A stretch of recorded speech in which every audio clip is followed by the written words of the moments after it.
Yan, dyan sa bandang kaliwa, sir. Lapit-lapit ka sa bandang kaliwa. Pero huwag kang madikit masyado. Yan, layo-layo. Yan, maintain mo yung distance mo na yan.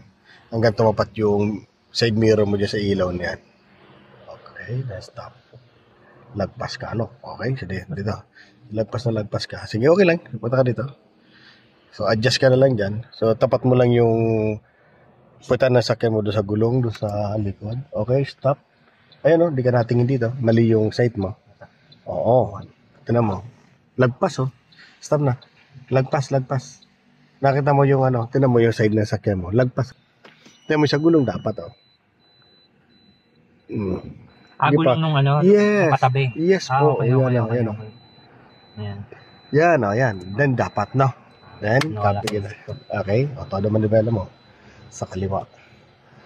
Okay. Then, reverse na. Okay na yan. Naka-reverse na. Okay. Pag pumasok ng puwita ng sakyan mo dyan sa nguso ng sakyan na yan, dito silip ka naman. Okay? Then, pag pumasok naman itong puwita ng sasakyan na to, yung guhit naman. Ito yung sinasabi ko kanina sa'yo. Pwede kasing umangat yung gulong mo dito sa guhit. Pag umangat ang gulong mo dito sa guhit, sige, atras ka.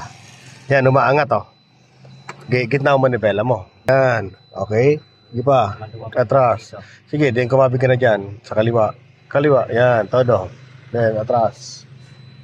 Ayan, ayan, napapantay natin. Hintay mo lang pumantay katawan ng sakyan mo sa guhit, kaliwat kanan. Para di ka na mag-a-adjust. Ayan, sige pa. Yan, pantay na. O, gitna mo na. 1 and 2, atras. Hanggang stopper ka na lang. No? Yan. Yo.